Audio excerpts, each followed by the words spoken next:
is actually a part two from last week. Last week we talked about Yeshua and his apocalyptic discourse, apocalyptic dialogue. We looked at Matthew 24. This week we're going to look at Matthew 25, where Yeshua kind of continues along those lines. He talked about things that would happen. It seems as if he's talking about things that would in fact happen in conjunction with the return of the Messiah. Even though when he was talking to the people that he was talking to, he hadn't even left yet. And the people who he was talking to really didn't have a firm grasp of the idea of him going away.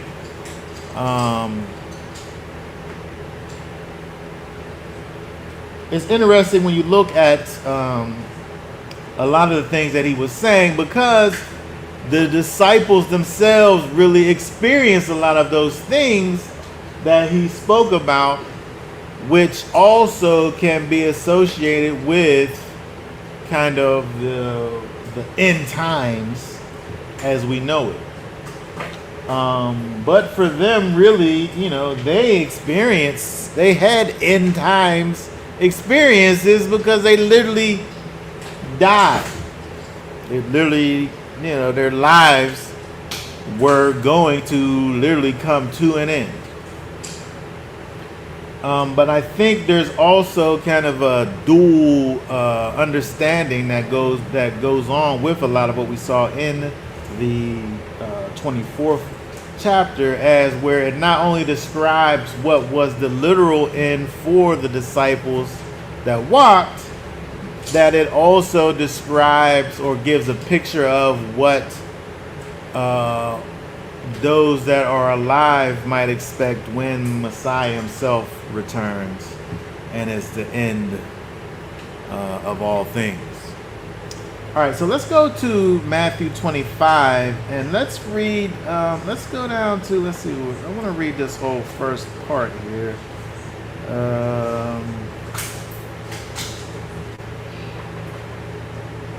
Let's read 1 through 12. Matthew 25, 1 through 12. All right. Then the reign of the heavens shall be compared to 10 maidens who took their lamps and went out to meet the bridegroom. And the 5 of them were wise and 5 were foolish. Those who were foolish, having taken their lamps, took no oil with them, but the wise took oil in their containers with their lamps. Now when the bridegroom took time, they all slumbered and slept. And at midnight, a cry was heard, "See, the bridegroom is coming, go out and meet him." And then all those maidens rose up and trimmed their lamps. And the foolish said to the wise, "Give us your oil, because our lamps are going out." But the wise answered, saying, "No, indeed, there would not be enough for us and you. Instead, go to those who sell and buy for yourselves." And while they went to buy, the bridegroom came, and those who were ready went in with him into the wedding feast, and the door was shut. And later the other maidens also came, saying, "Master, Master, open up for us." But he answering said, "Truly I say to you, I don't know you." 12, right? Yeah. Okay, very good. All right, so there's a lot of things. First of all, understanding that the thing that Yeshua begins with here in chapter 25 is a parable. It's a parable, and so within a parable, there's kind of this figurative language that's used, and so things could have double meanings. Things could have, various kinds of hints that they, point to. And I think that we see a lot of that in this thing here about the 10 virgins. First thing, when we go back to verse 1, we go back to verse 1 over here. It says, then the reign of the heavens shall be compared to. Which is interesting because when you think about the word then, you think about, well, this must happen after that. Right? You have something that happens and then that happens.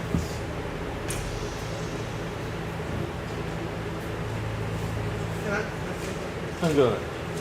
Well, when I look at this, I think about like earlier when I thought having all his generator and different things at his house, and then people be like, "We didn't prepare. We didn't have our stuff. We didn't have our generator or our gas for a generator or whatever." You know what I mean? Like, or food or dehydrated food.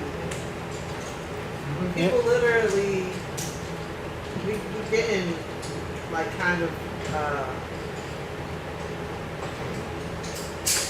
like with the COVID thing, we got a pre-warning, I guess, or practice on how it's going to be when you go to the store and there's literally no food on the shelf. I know, that was kind of crazy.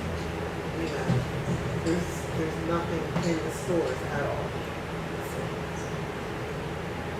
Yeah, People man. forget. It seems like And I think when you think about that, like that part of it, like when we read this whole thing and then you get to the part where it talks about the ones that had and the ones that didn't have, you know, why, you know, you should be nice. Like, let them get some too. Like, you got some, let them get some. I mean, I'm saying that's what you would think. That's what you would think, but that's not what you got.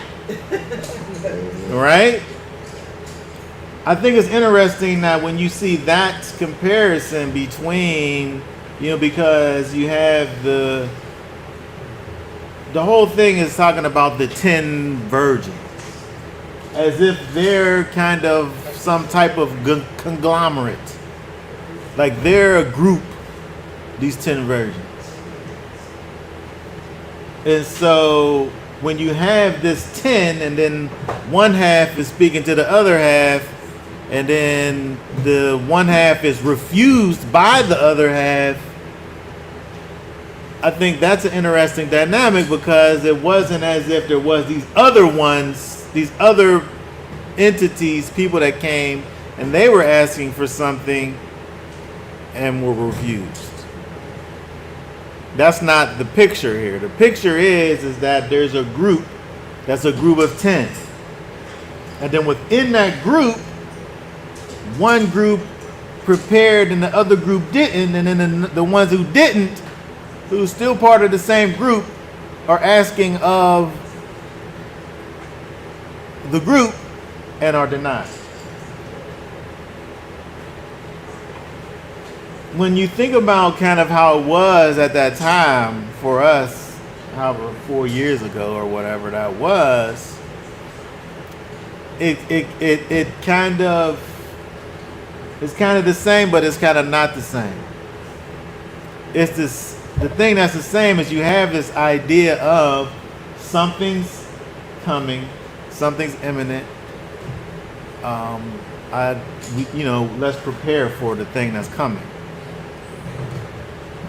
But everybody who's experiencing it isn't kind of part of a collective, though. As to here, the 10 virgins are a collective to a degree. But within the collective, there's wise and there's foolish. And so it only has to do with that collective, those 10 virgins.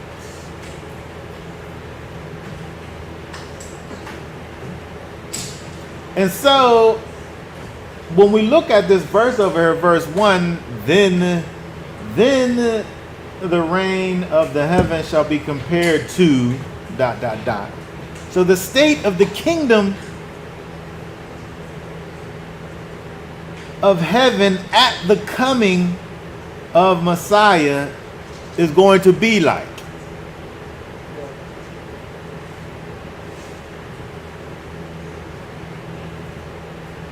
Right? That's what this is. That's the idea of this parable. The point that is going to be bringing across the state of the kingdom at the coming of Messiah is going to be like, is compared to this thing that he's about to talk about.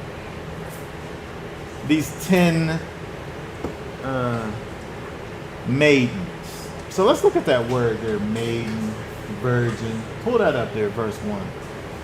Because this is important in understanding how we think about this and how we kind of relate this parable to our own situation. Parthenos. A maiden, unmarried daughter, virgin.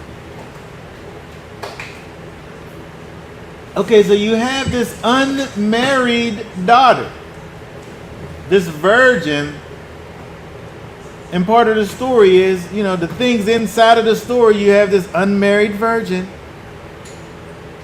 You have these lamps, and then you have this bridegroom. The unmarried virgins, they're waiting for the bridegroom. They're about to get married to the bridegroom. They're waiting for him.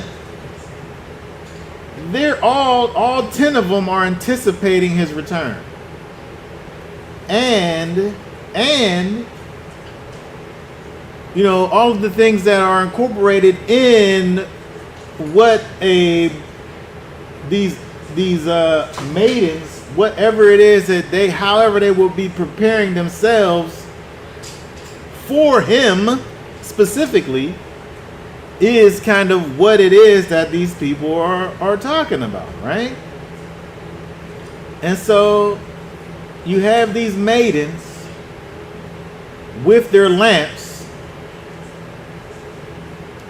They have a particular purpose.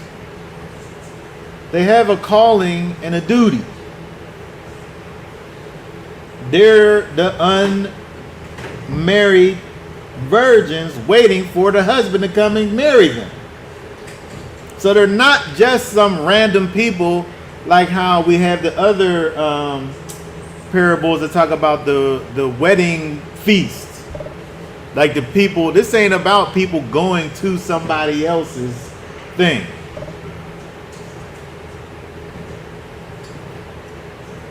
Because he talks about that too, about people just being invited to a wedding. But this is different. This is the maidens waiting for their bridegroom to come and get them.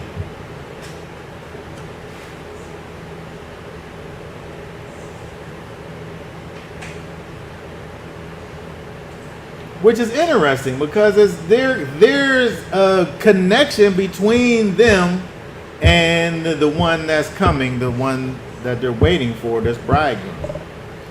And so, why ain't they all getting ready?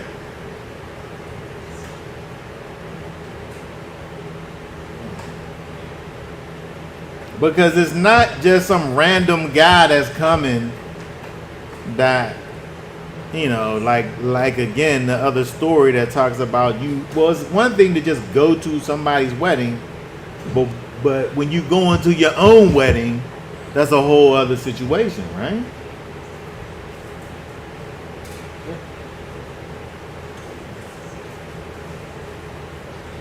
And so one interesting thing that I thought about is that, why in this story does it talk about, why couldn't it be like the 2 virgins? One, a foolish one and a wise one. Like, why is it 10? And then like one's foolish, and then so he ends up choosing one. But it's 10 of them though.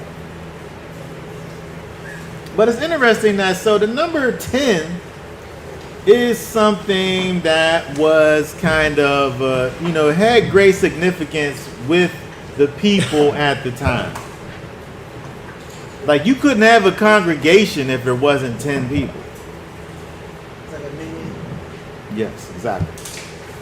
The thing that constituted a congregation was 10 people. The thing that made it kind of a necessity to build a place, a synagogue, where you're obligated to do it now, is that you got 10 people there. And so maybe when Yeshua's talking about these 10 virgins, these 10 maidens, maybe he's hinting towards this idea of the 10 tribes of Israel. Because they lived in a time where, after the Assyrian captivity, when the 10 tribes were the northern tribes, but consisted of the 10 tribes, were taken, and they were never officially documented as returning.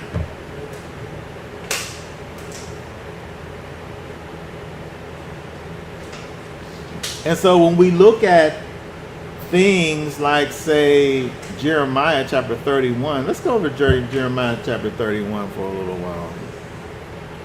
Because we're talking about this idea that, why is Yeshua talking about these 10 virgins in relation to his return? These people who are anticipating his return and waiting for it and doing things or not doing things in preparation of it. Let's go down to, let's read 31, Jeremiah 31. Let's read 1 through 13. At that time, declares Yahweh, I shall be the Elohim of all the clans of Israel, and they shall be my people. Thus said Yahweh, a people escaped from the sword, found favor in the wilderness. Israel, when it went to find rest. Yahweh appeared to me from afar, saying, I have loved you with an everlasting love, therefore I shall draw you with a loving commitment. I am going to build you again, and you shall be rebuilt, O maiden of Israel. Again, you shall take up your tamarines and go forth into dances of those who rejoice. Again, you shall plant vines in the mountains of Shemaron. The planters shall plant and treat them as common, for there shall be a day when the watchmen cry on Mount Ephraim, arise and let us go up to Zion, to Yahweh our Elohim. For thus said Yahweh, sing with gladness for your code, and shout among the chief of the nations. Cry out, give praise, and say, O Yahweh, save your people, the remnant of Israel. See, I am bringing them from the land of the north, and shall gather them from the ends of the earth, among the blind and the lame, those with child and those in labor together in great assembly, returning here. With weeping they shall come, and with their prayers I will bring them.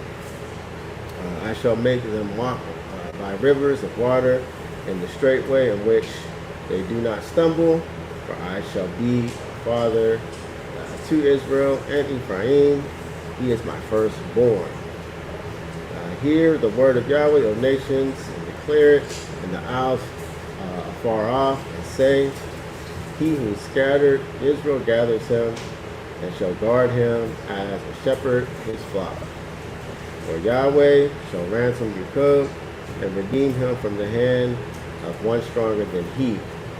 And they shall come in and shall sing on the height of Zion, a stream to the goodness of Yahweh, for grain, and for new wine, and for oil, and for the young of the flock of the herd. And there shall be like a they shall be like a well-watered garden, and shall never languish again.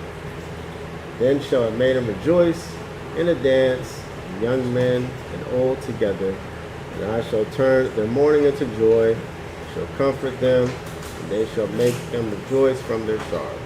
Okay, very good. So we see over here in Jeremiah 31, which we know if we keep on reading we're going to get to the place where he talks about this new covenant that he's going to make when he's going to pour out his spirit. But there's a whole buildup that goes on that we see over here, the mention of Mount Ephraim, his scattered people, scattered Israel that he's regathering, and this maiden that's going to rejoice in the dance, this virgin,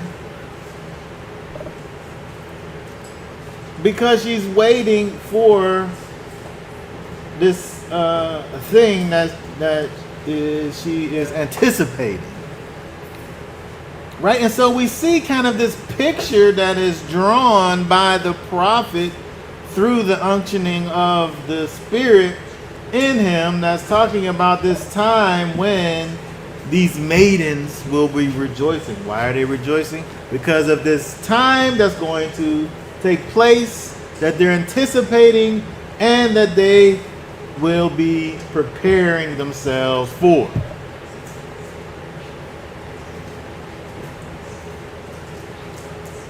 And so when we think about that, it relates to what Yeshua is talking about, these 10 virgins that are in fact all of them waiting and anticipating for the return of the bridegroom. Now, if you take Matthew 25 and then you put that together with Jeremiah 31, everybody's waiting and anticipating and doing all of the things. Yeah, it should be. They should be. You would think that they would be. But I think in all actuality, in Matthew chapter 25, what we see is that even though they know he's coming, everybody ain't going to be doing all of the things for the preparation part. And so we see the prophecy that goes forth in Jeremiah 31 and what should be the behavior of all of the people. But in all actuality, half the people ain't gonna be like that if we go back over to Matthew 25.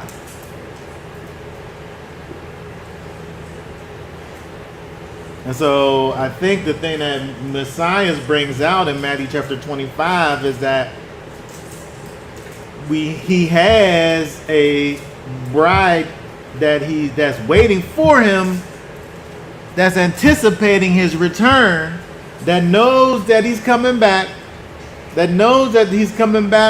for them. But all of them, in spite of the fact of that knowledge that they have, won't be saved, married, gathered in. Go over to Revelation 19, verses 7 and 8. Revelation 19:7. Let us be glad and rejoice and give him praise, for the marriage of the Lamb has come, and his wife prepared herself.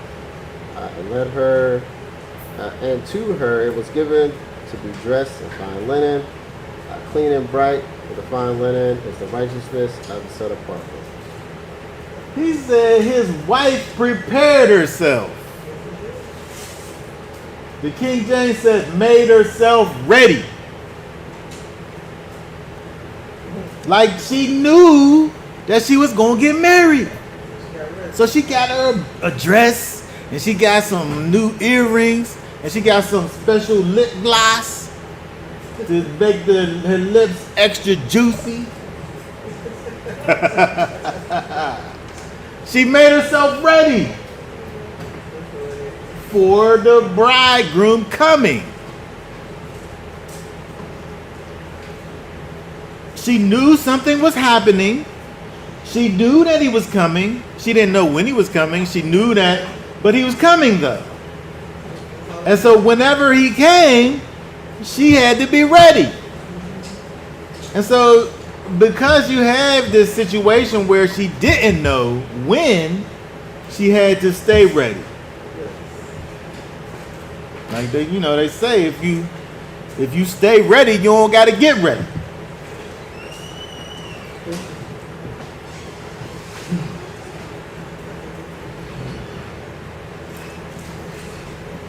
But it's so interesting that Yeshua in this parable, again, he's talking about these virgins with lamps.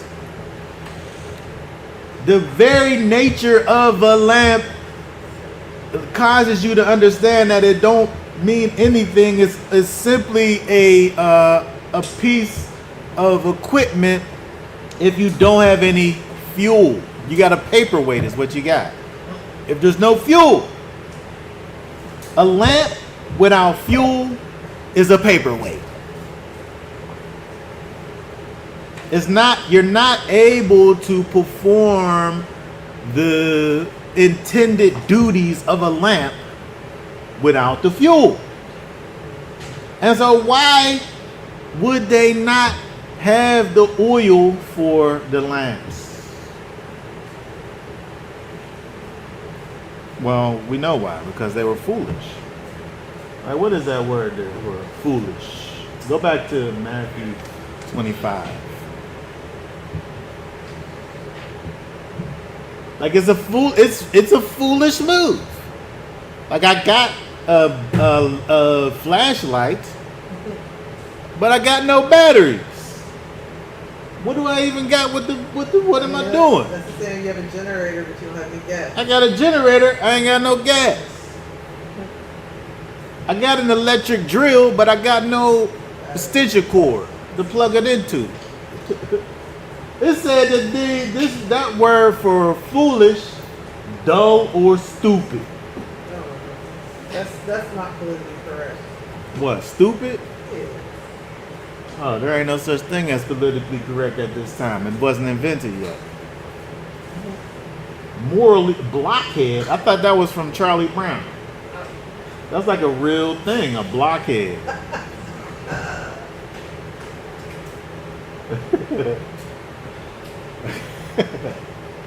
Right? I bet the word moron came from that word there, moros. It had to have come from that word. Somebody look up the etymology of moron. I bet it gets you back to this. It literally makes zero sense for these people to have lamps. They got lamps, but they don't have any oil. So they all of them have a calling, these virgins. Does it? Is it connected? Oh, okay. I didn't even know. All of these virgins have a purpose. Their purpose is to be the bride of the groom that's coming. And they got lamps. They've been provided with somehow these lamps. Maybe they knew enough to get the lamp, but only half of them knew enough to take oil for the lamp, which is so interesting that there's such a great dichotomy between the two halves.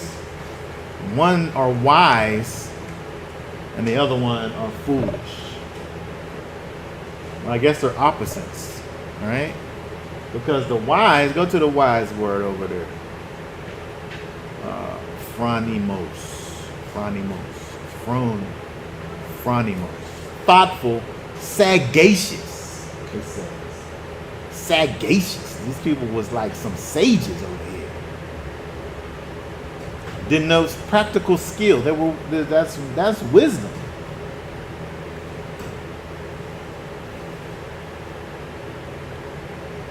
To me, it's interesting because when you think about what the wise ones did, to me, it just seems regular. Like if I got lamps, I need fuel for the lamps. Like it just seems regular. But Yeshua is saying that you have wise ones and then you got foolish ones. Right? And so some of these bride virgins prepared, so they did something. They did something in preparation for the return of the bridegroom.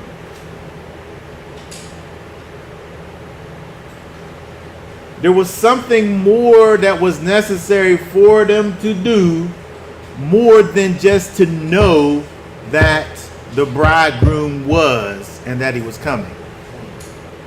Like, to me, this is so significant. You got your hand up? Oh, what? Maybe the foolish ones, they thought he was gonna come sooner, so they didn't believe.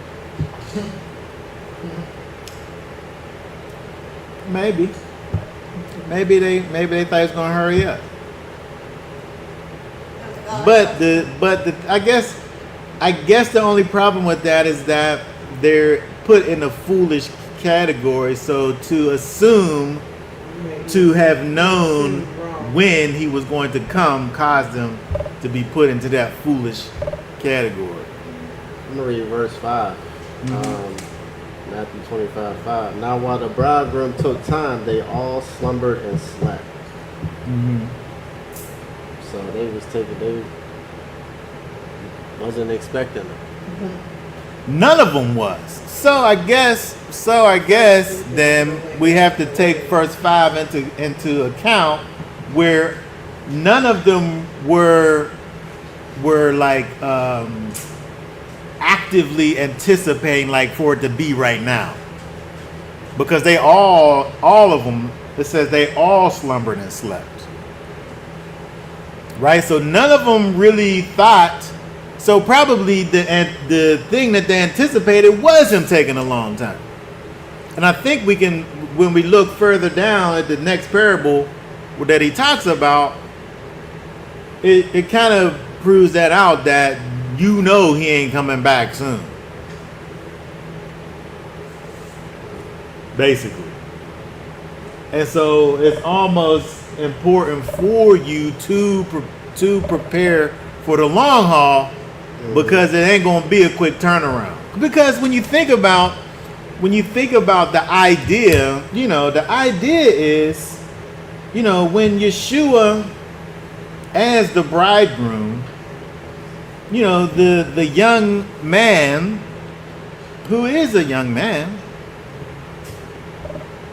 he finds a bride that he's interested in, but he got to go prepare a place. He got to go figure things out. He got to go and build something, a foundation for his future family. And so it's not just a quick turnaround. It's not just necessarily, oh, that's the one right there. Come on, let's do this. He got to go and set the things up, set everything up, and then come back. So who knows how long that's going to take? And so it's kind of like it's built into this thing. Well, I know he's coming for me specifically, but I don't know when it's going to be. So therefore, I have to be prepared and have these things ready.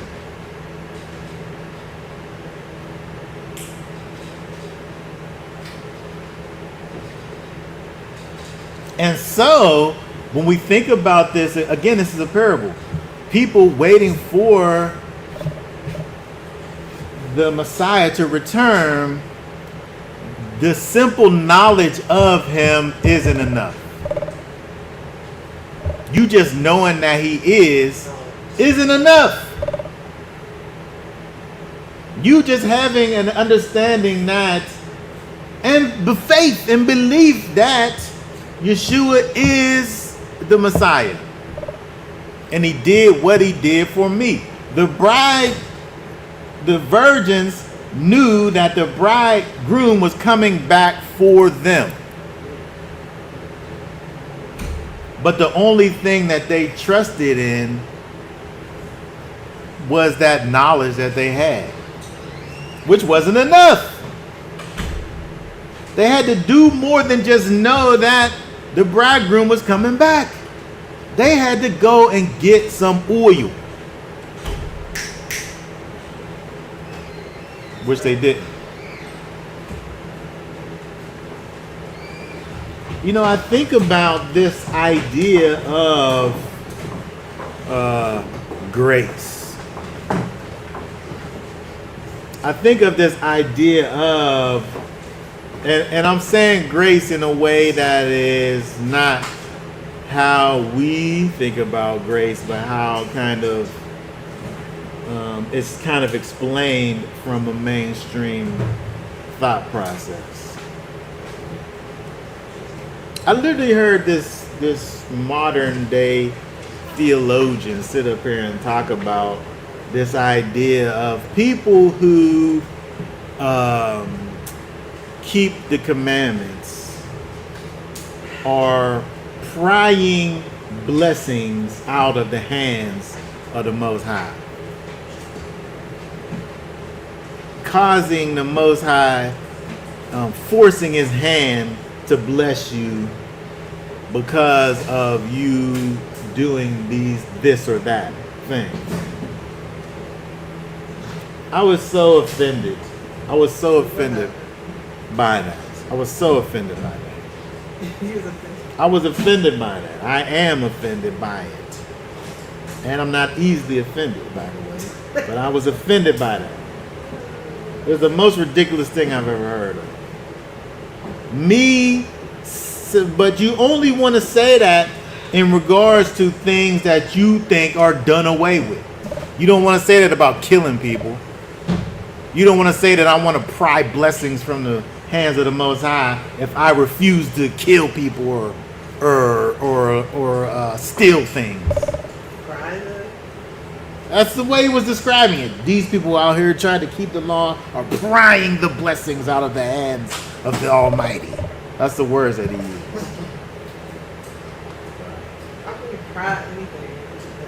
That's what you're doing. That's what you're doing. You're legalistic. You're a legalist. And so, but guess what? These virgins did more than just know that the bridegroom was coming back for them. They prepared for his return by going and getting oil. And so whenever the foolish ones went to the wise ones, it was like, let us get some of your oil, because our lamps is going to go out. The wise one was like, no, indeed, you ain't getting none of this oil. Go take some money and go buy your own. As if to say they already did that part.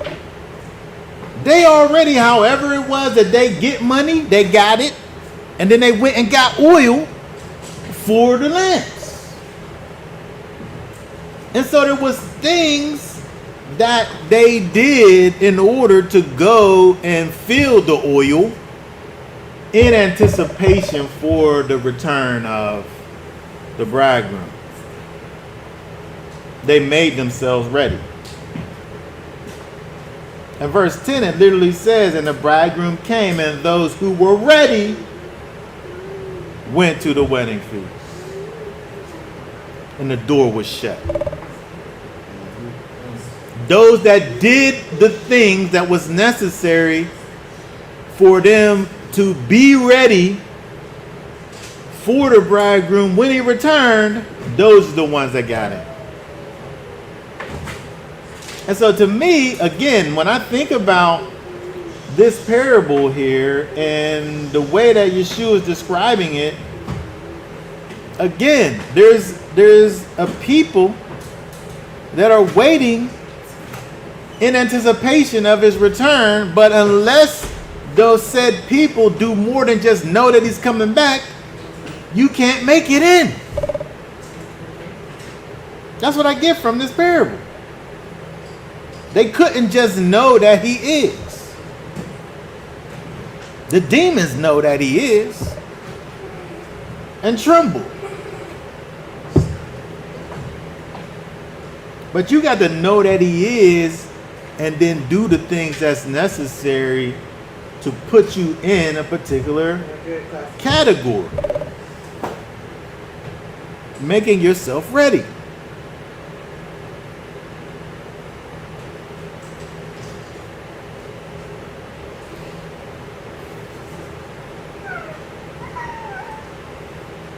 Where we read? We read all the way down to 12. The people, the foolish ones, they're sitting up there saying, Master, open the door for us. Let us in. We're part of the group of those that was waiting for you. They was chosen. These 5 that was foolish was chosen already. They was already chosen. They was put into the category of those specifically waiting for the bridegroom to come.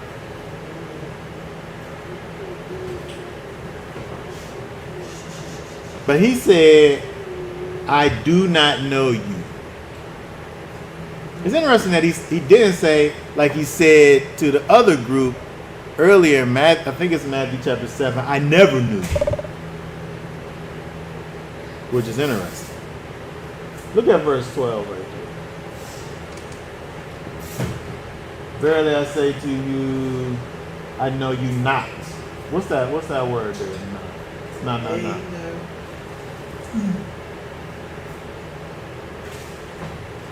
Before, what, go up? Negative, no, not.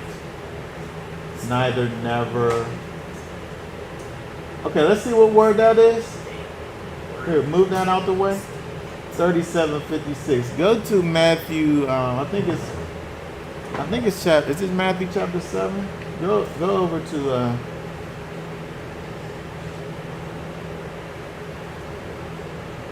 Go down.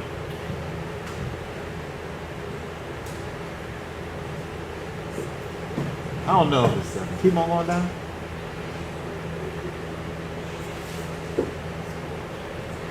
Yeah, 23. 23. What's that say there? It says Never. Is that the same word? What did that say? 37. What was the other word? That one's 37. What is it? Hold on, go off of that. Here, go off of that.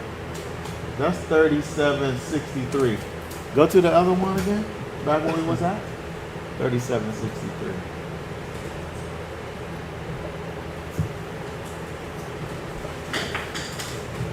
$37.56 is not the same word. It's different. It's kind of negative, like no, but there's not. But the idea of never isn't there, which I think is key. Here, because of what the people didn't do, because of the fact that they didn't prepare like the other ones did,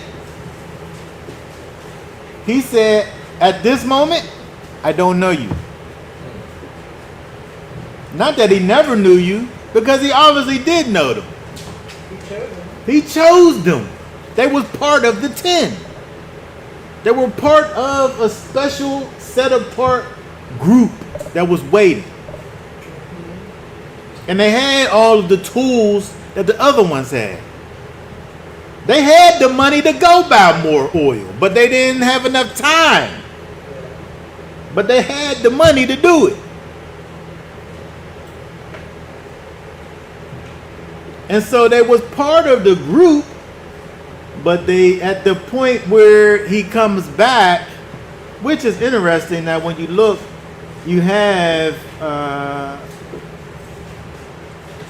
the fact that you have this this one who's heralding, who's crying out at midnight that he's coming.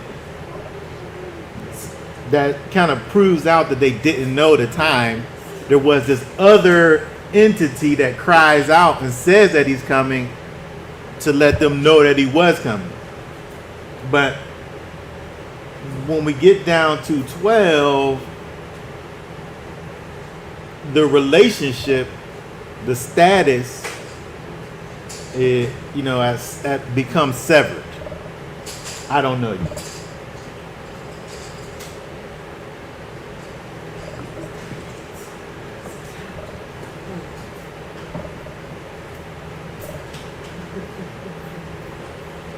All right, anybody have any thoughts, questions, comments?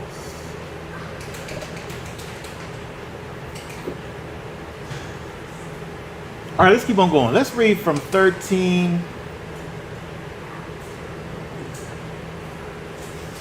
Let's read the next parable, 13 to 23.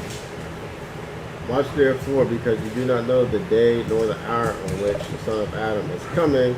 For it is like a man going from home who called his servants and delivered his possessions to them. Let's just stop right there for a moment, because he said what he said about the parable, and then he said, watch therefore, because of what I just got finished saying. Watch therefore, because you don't know when he's coming back. You know he's coming back, but you don't know when.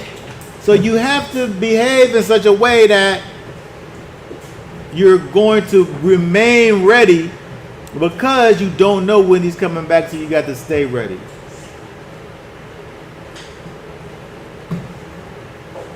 Okay, keep on going. 15. And to one he had gave 5 talents, to the other 2, to the other 1, to each according to his own ability, and went from home.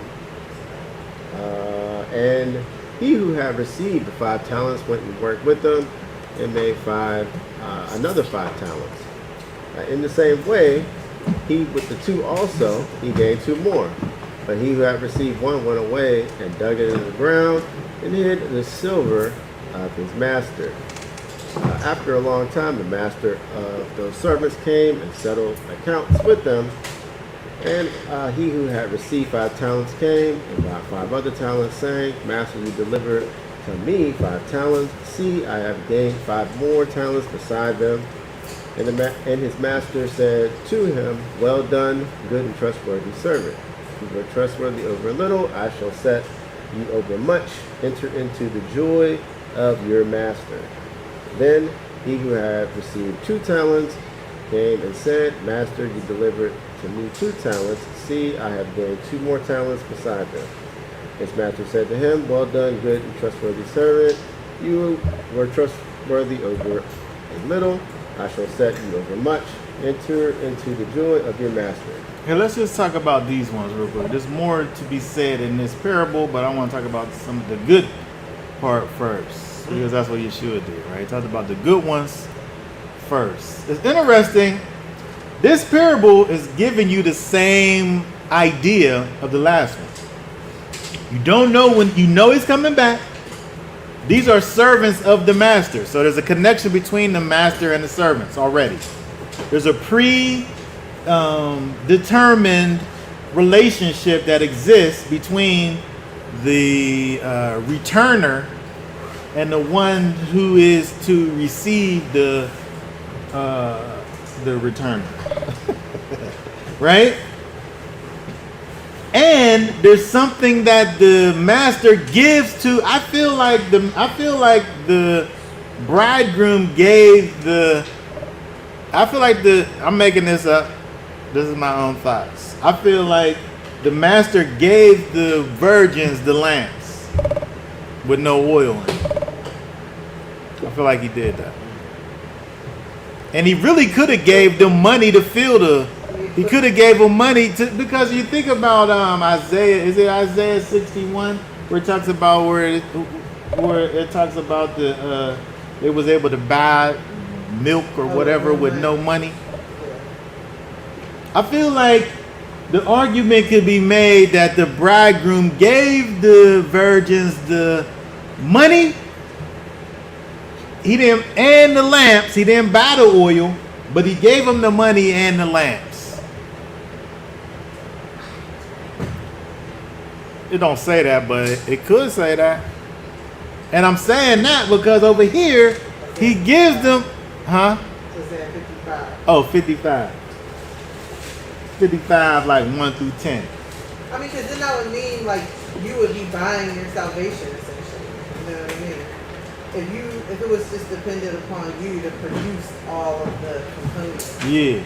To be ready for when he comes back. Yeah, but he gives you what we have with the Ruach HaKodesh is he gives us everything that's necessary for salvation. We just got to walk the thing out that he gives you. Yes. if I go and I find some soldiers and I give you, if we take it to the Matrix, all you got to do is plug the fighting skills into the back of your head, right? I plugged the fighting skills in the back of your head. You already got the skills that I gave you. All you got to do is, but you got to use them though. You got to use the tools that's given to you in order for it to do anything. And so if I give you, if you're given the Ruach HaKodesh, but you don't walk in the Ruach HaKodesh, whose fault is it? It's not the Most High's fault. I gave you everything you need for righteousness.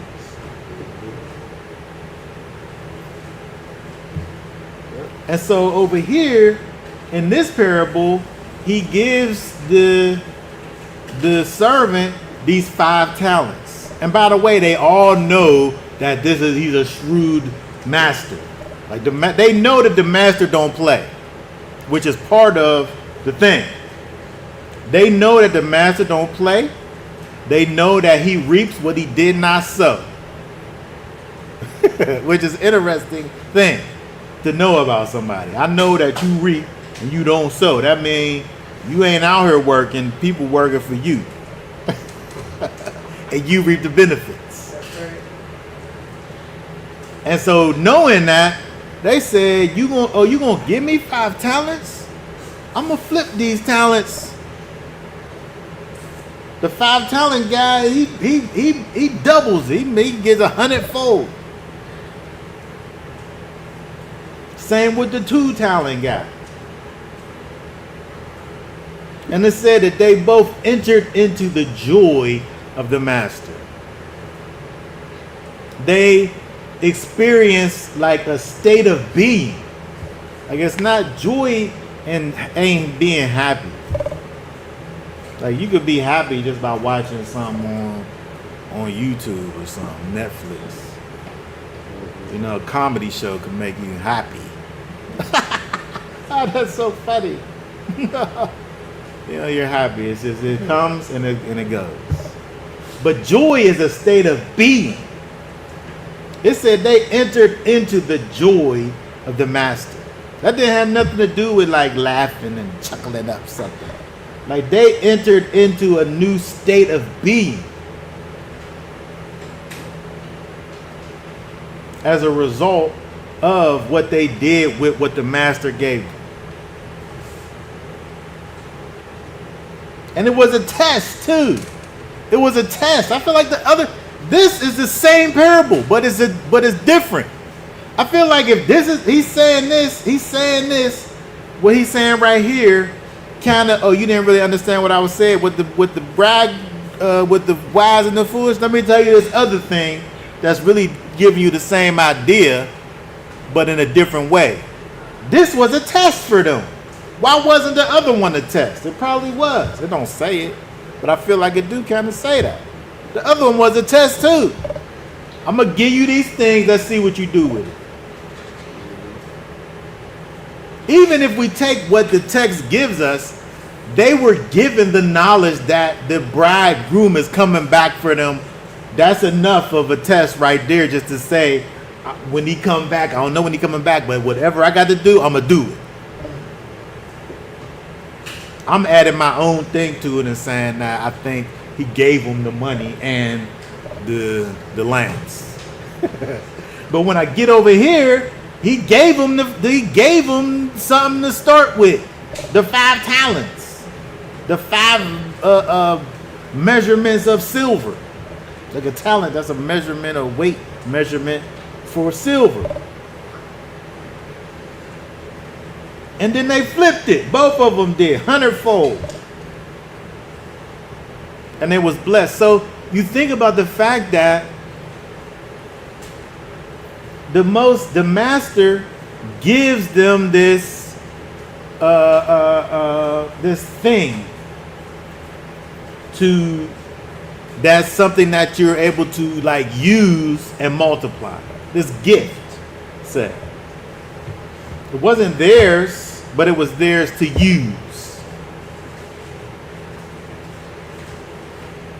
and multiply. And they do it, and they're blessed. But did we read the full? Read the 24 through 26. It says, and the one who had received the 1 talent also came and said, Master, I knew you were a hard man, reaping where you have not sown, and gathering where you have not scattered seed. And being afraid, I went and hid your talent in the ground. See, have what is yours. And his master answering said to him, You wicked and lazy servant, you knew that I reap where I have not sown and gather where I have not scattered seed. This guy knew the same thing that other people knew. They all had the same knowledge of who the master was. But that same knowledge in the 5 talents and the 2 talent guy, they made decisions, wise decisions, based on the same knowledge that this wicked lazy servant had. They all had the same knowledge. But the same knowledge motivated those other ones to say, I know who this is. I want him to be happy. And I'm not going to let him down. This one, he says, like, this is just an excuse. Like, I thought I was going, what, he thought he was going to lose it or something? He hit it. The master said, you're wicked and lazy. I feel like this version that didn't get that oil was lazy. And wicked. He called them foolish and stupid. Because they had every opportunity. It wasn't like they didn't have money. Because whenever the wise one was like, you know my brother. You got to buy your own. That's an old commercial. You ever see that commercial? No. It sounds familiar. You might not be old enough. Well, It was like an oldies record. It was like a compilation record of old, and so there's like a little house party, and these guys is like, where'd you get this from? It's like, this is the whatever record this is. And you can buy it for $19.95. It's like, hey man, let me borrow that. And the guy be like, no, my brother, you got to get your own. You're not old enough to know about this thing. But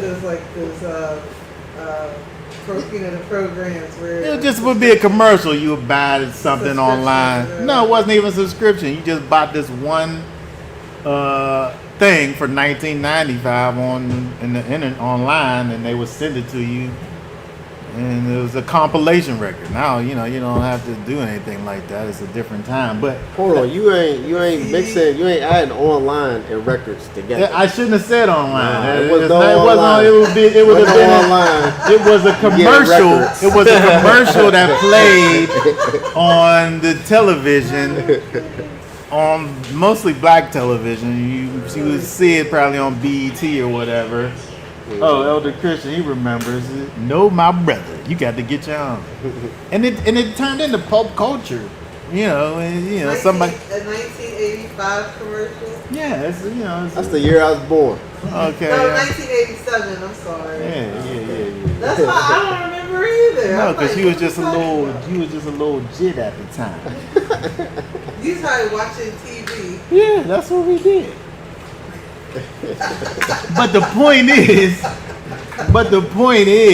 that the people was given everything that was necessary to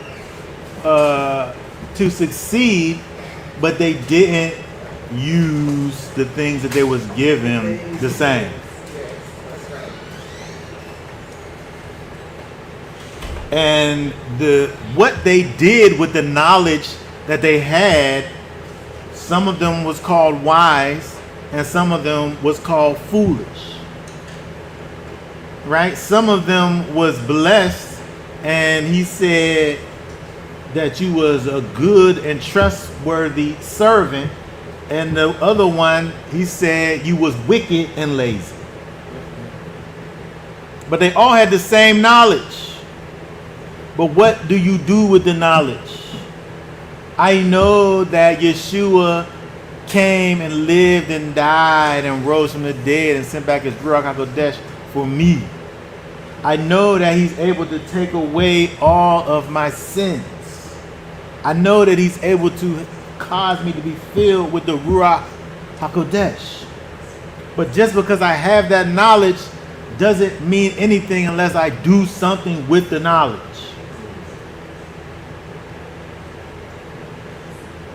That's what I get from this. The ones that did something with the knowledge, like they had the knowledge of this actual thing that they had in their hands. I got these 5 talents. I know he's a hard taskmaster. I know he likes to reap what he didn't sow, but he's giving me these 5 talents. Let me go flip it and make him happy and turn it into 10. He got the same knowledge. He don't have the same amount, but it don't matter. The one who got the 5 is just as blessed as the one who had the 2, because they both went and doubled what they was given, and so they both get really the same reward. It don't matter that one got 10 and the other one had 4. But the one who had 1, the one who had 2, the one who had 1 who didn't do nothing with the one that he had, but he had the same knowledge though. If he would have just turned his 1 into 2, or to anything, he could have turned the 1 into 1.5. In the other parable, Yeshua talks about the one had 100, one had 60, one had 30.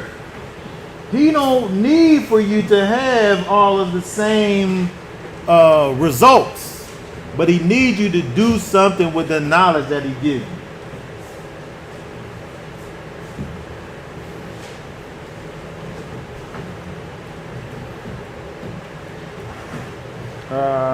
Let's see. Let's see.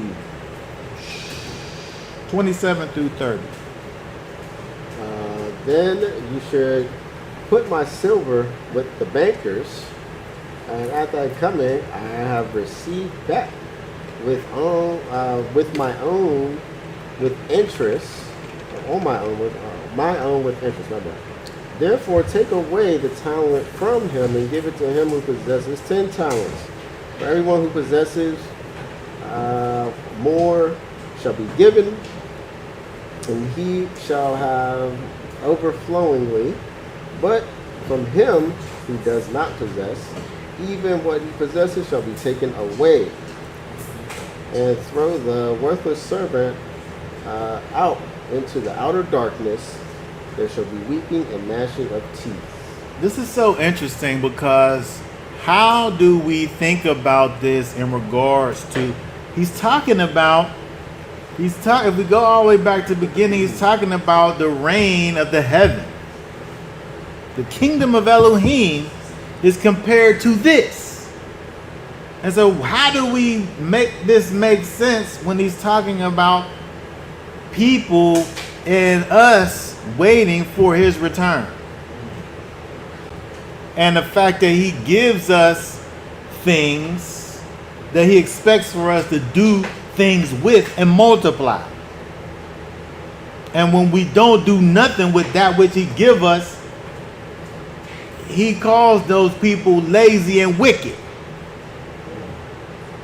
And those same people, he said, is going to be cast out into outer darkness, where there's weeping and gnashing of teeth.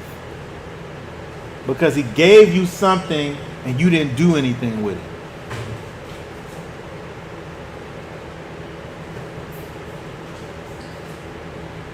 But people out here talking about all I gotta do is just know who he is and his grace and all of this stuff, this happy happy-go-lucky, whatever.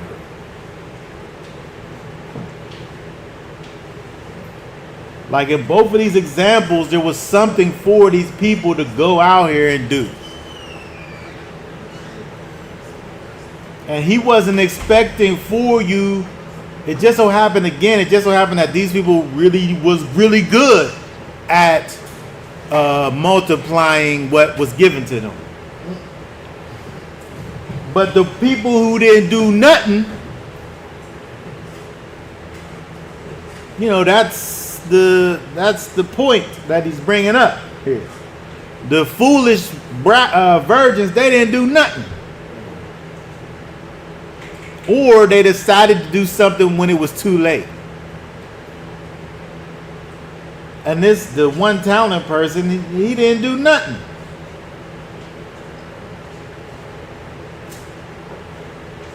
And so again, what does that say about us when we look at this and put ourselves into this parable and figure out what it means for us?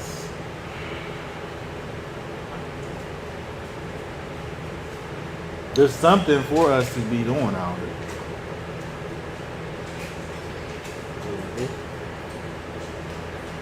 All right, let's go down to 31. Start reading at 31. And when the son of Adam comes in his esteem, all the set apart messengers with him, then he shall sit on the throne of his esteem, and all the nations shall be gathered before him, and he shall separate them one from another, as a shepherd separates the sheep from the goats. And he shall set the sheep on his right hand and the goats on the left. And the sovereign shall say to those on his right hand, Come, you blessed of my Father, inherit the reign prepared for you from the foundation of the world. For I was hungry, and you gave me food. I was thirsty, and you gave me drink. I was a stranger, and you took me in. I was naked, and you clothed me. I was sick, and you visited me. I was in prison, and you came to me. Then the righteous shall answer him, saying, Master, we did see you. When did we see you hungry, and when did we feed you, or thirsty, and gave you to drink? And when did we see you a stranger, and took you in, or naked, and clothed you? And when did we see you sick, or in prison, and we came to you? And the sovereign shall answer and say to them, Truly I say to you, and as far as you did it for one of the least of these, my brothers, you did it to me. He shall then also say to those on the left hand, Go away from me, accursed ones, into the everlasting fire, prepared for the devil and his messengers. For I was hungry, and you gave me no food. I was thirsty, and you gave me no drink. I was a stranger, and you did not take me in. I was naked, and you did not clothe me. Sick and in prison, you did not visit me. Then they shall answer him, saying, Master, when did we see you hungry or thirsty, or a stranger, or naked, or sick, or in prison, and did not serve you? Then he shall answer them, saying, Truly I say to you, in so far as you did not do it to the least of these, you did not do it to me. And these shall go away into everlasting punishment, but righteousness into everlasting life. Okay, very good. All right, so when we look over here, again, at this third parable now that he's given, actually it's kind of 3 and 4. I guess it's the goats and the sheep, and then what classifies a goat and a sheep. So I guess it's 3. And so, but it's the same thing again. There's certain classifications that people are placed in based on what it is that these people have done in their lives.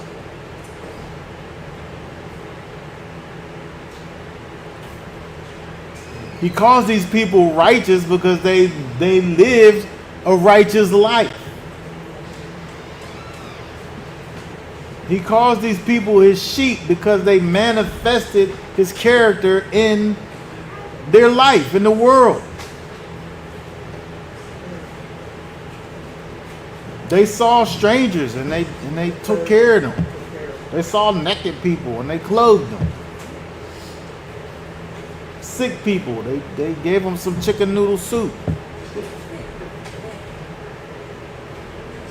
They cared about people. They manifested the character of Messiah.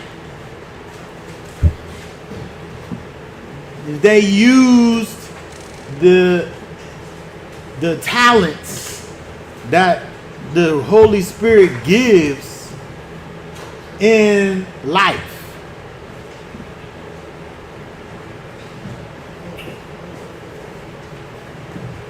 But the other people didn't.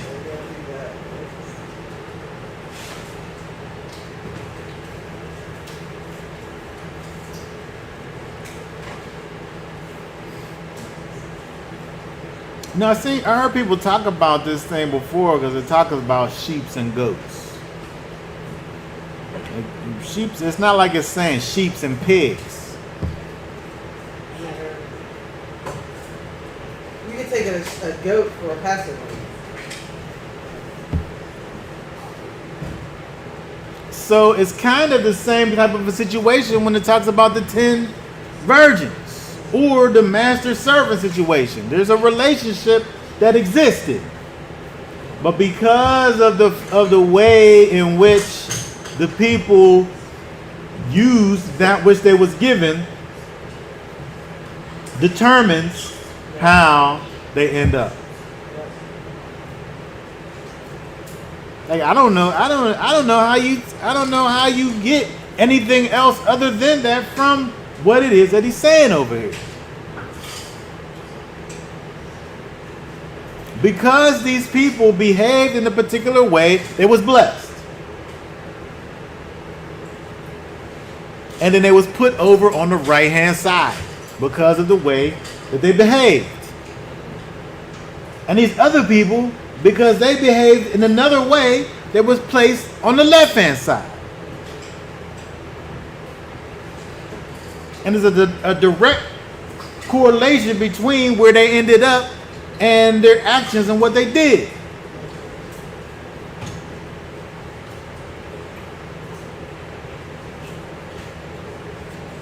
I mean, you don't even got to go into no deep interpretation. And when you look at the parable that he's given, especially as he's compounding the same thought process, over and over again.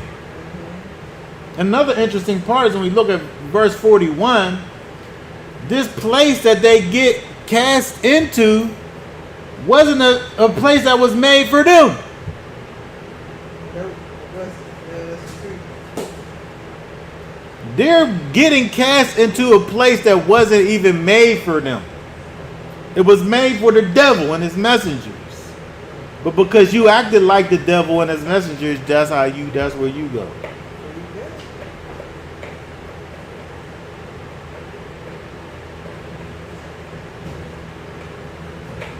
And so I think that it's important for us, when we look at these things that Yeshua has given to us, these parables that he talks about in terms of us, we wait for his return just like the 10 virgins. We wait for his return just like the servants. We wait for his return just like some sheep or goats that are waiting for the shepherd to come back from over on the other side of the hill.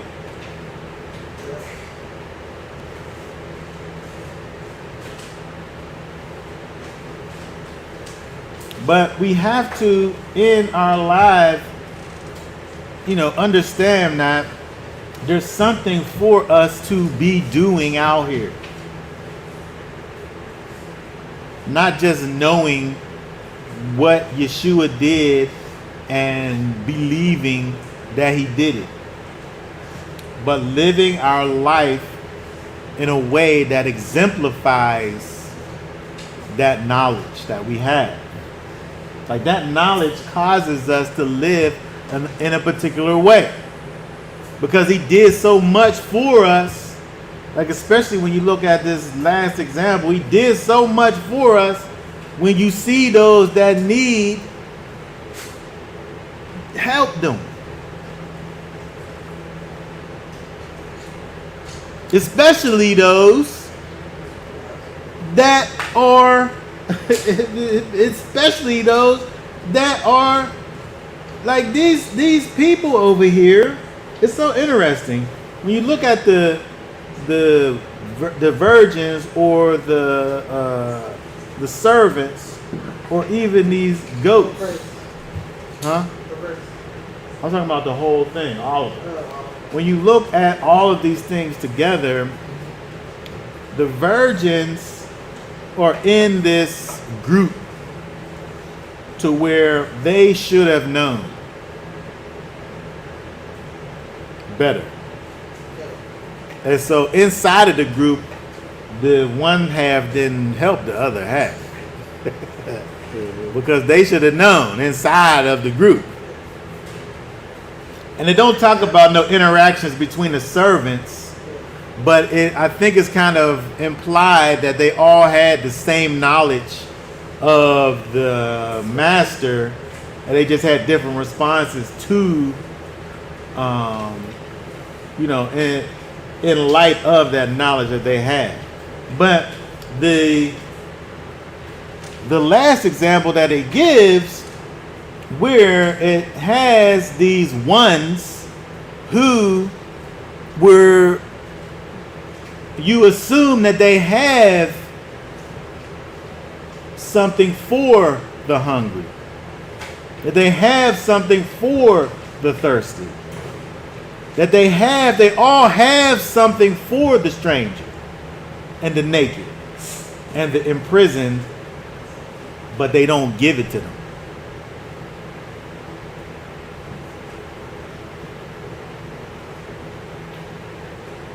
So it's not necessarily about, these things in general, as if you never fed the hungry, so you can't make it to the kingdom. Because again, this is also something that you could go back. What was that, Isaiah? What was it, 51? Huh? What was that chapter in Isaiah? Isaiah 55. 55. There's a thing that you receive through the Spirit of the Most High that fits into all of these things. Food, drink, healing, release from prison. It's the gospel.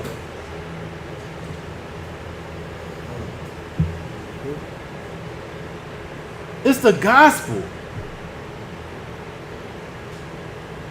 And each side, whether it's the right side or the left side, they had the ability to do the thing, they just didn't do it. Right? And that's the thing, right? You had it, you could have gave it, but you didn't.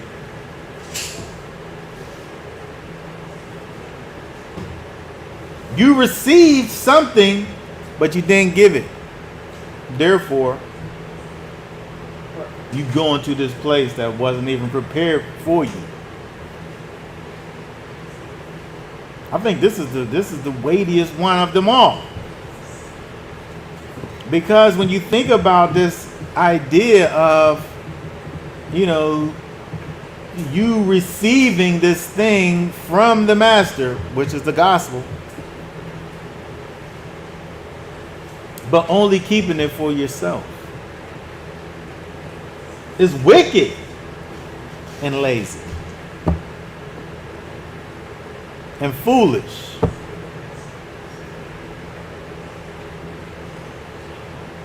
He got 3 parables, but it's just one thing. It's just one story, right? There's one point to all of this. He's given us something, a gift that's more precious and valuable than anything that ever was. But he only give it to us so that we can share it and keep it circulating for others.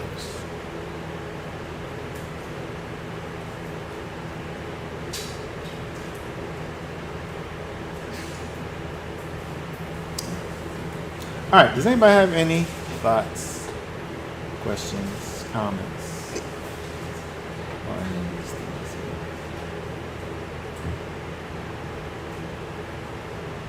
I guess I do. I think about also that parable, or when Yeshua talks about, well, it's not a parable, he talks about counting the cost before following him. And I think that a lot of times when people they sign up for something, and then, you know, like how people are in your Hebrew class, you know, there's like, what, 20 people at the beginning? Probably at least. And now there's like 2 people left in the class after all this time. And they just Been 2. It went down to 2 quick. I'm just saying, you know, people, they have this tendency to sign up for things, even salvation, I would say. And then as soon as challenges hit, then they go they go back, I should say, to the things that was comforting to them before. And so, you know, with those virgins, you know, they knew what they was getting themselves into as far as all of this whole wedding, marriage, all of this. But, you know, they just weren't disciplined enough to do what it took to get to that time, to that day. Yeah.